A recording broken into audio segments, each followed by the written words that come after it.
નમસ્કાર મિત્રો, આપની યુટ્યુબ ચેનલ @vmaster માં તમારું સ્વાગત છે। ટેટ ટાટ માટે જોઈએ બચાવ પ્રયુક્તિઓ। દમન, પોતાની ઈચ્છાઓ અને આવેગોને જાહેર ન થવા દે અને અજ્ઞાત મનમાં ધકેલી દે અને ભૂલી જાય તો આપણે એને દમન કહીએ છીએ। બીજું છે તાદાત્મય।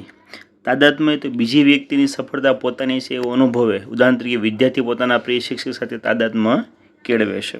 ત્રીજું છે આક્રમકતા।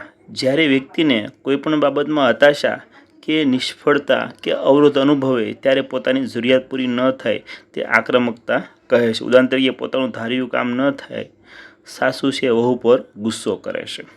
ચોથું છે સ્થાનાંતર।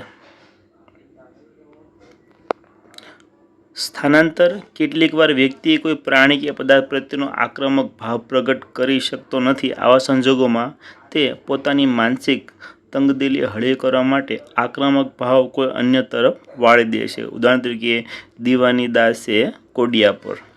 પાંચમું છે પ્રક્ષેપણ।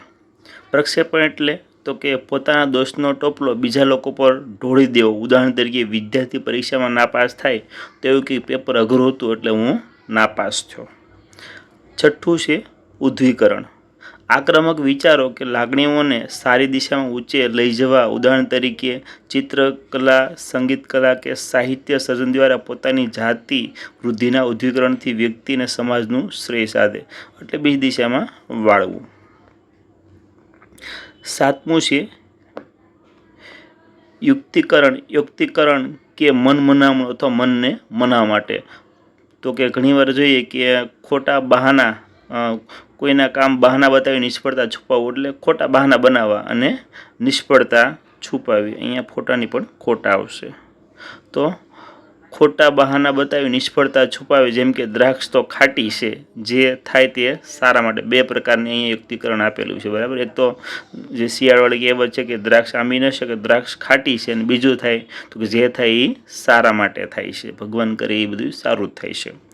આઠમું છે એ તો કે ઇનકાર કે અસ્વીકાર।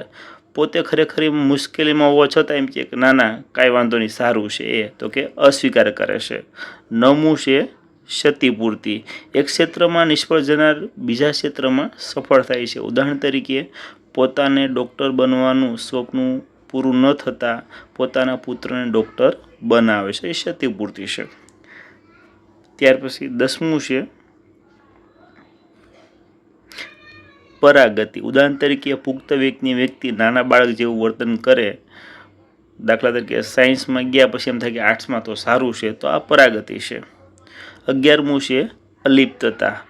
વાસ્તવિક સામનો કરવાને બદલે પરિસ્થિતિથી બચવાનો વિચાર કરે। ઉદાહરણ તરીકે તો કે રમતમાં ભાગ લેતો નથી। શા માટે? કારણ કે એ કદાચ એમાં હારી જાય તો આબરૂ જવાનો ડર લાગે છે।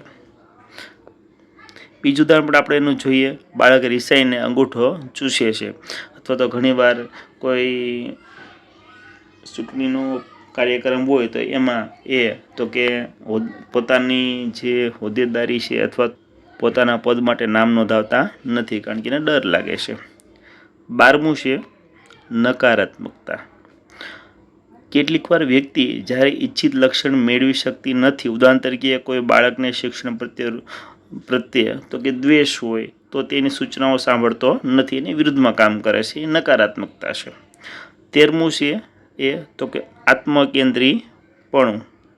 બીજાનું ધ્યાન પોતાની તરફ ખેંચવા પ્રયાસ કરે। ઉદાહરણ તરીકે સભામાં મોટેથી બોલવું, લોકોનું ધ્યાન ખેંચવા, તોફાન કરવું, તોડફોડ કરવી, જોર જોરથી બોલવી, તો આ છે આત્મકેન્દ્રીપણું, અહમપણું બતાવવું। 14મું છે એ શારીરિક દર્દ। કેટલીક વાર વ્યક્તિ પરિસ્થિતિ કે વાસ્તવિકતાનો સામનો કરી શકતી નથી ત્યારે શારીરિક દર્દ કે માથું દુખે છે એવા તો કે એનો ભોગ બને છે। ઉદાહરણ તરીકે પરીક્ષા વખતે વિદ્યાર્થી માથું દુખે છે, ઝાડા થઈ જાય છે, અથવા પેટમાં ચૂક આવે છે, ગભરામણ થાય છે, તો આ શારીરિક દર્દ છે। 15મું છે દીવા સપના। વ્યક્તિ જ્યારે ખુલ્લી આંખે દિવસે જે સપના જોવે છે એ તો કે દીવા સપના છે। અભ્યાસમાં નબળો વિદ્યાર્થી પોતાનો પ્રથમ નંબર આવ્યો હોય તેવી કલ્પના કરે છે, તો આ એક દીવા સપનો છે। હવે જોઈએ મિત્રો સંઘર્ષ। સંઘર્ષના પ્રકાર જોઈએ. અભિગમ સંઘર્ષ એટલે શું? તો કે આપણે બે વિકલ્પ આપ્યા હોય, બે વિકલ્પો પસંદ કરવા, બે વિકલ્પો આપણે ગમતા હોય પણ બેમાંથી એક જ પસંદ કરવાનો હોય ત્યારે અભિગમન પ્રકારનો સંઘર્ષ છે એ કહેવાય. ત્યાર પછી જોઈએ આપણે તો કે બીજો એનો પ્રકાર છે પરિહરણ સંઘર્ષ. આ સંઘર્ષમાં વ્યક્તિ પાસે એક કરતાં વધારેના વિકલ્પ આપ્યા હોય પણ એમાંથી કોઈ પણ એક વિકલ્પ પસંદ કરવાનો હોય ત્યારે આ પ્રકારનું સંઘર્ષ છે ઉદ્ભવે છે, જેમાંથી ફરજિયાત એક પસંદ કરવાનો હોય છે. ઉદાહરણ તરીકે તમે 10મું ધોરણ પાસ કરો પછી તમારી પાસે બે વિકલ્પ હોય કે સાયન્સ કરવું કે કોમર્સ કરવું, તો તમને એ વખતે નક્કી કરવું તો એ પ્રકારનું જે સંઘર્ષ છે પરિહરણ સંઘર્ષ કહેશું. ત્યાર પછી મિત્રો અભિગમન પરિહરણ.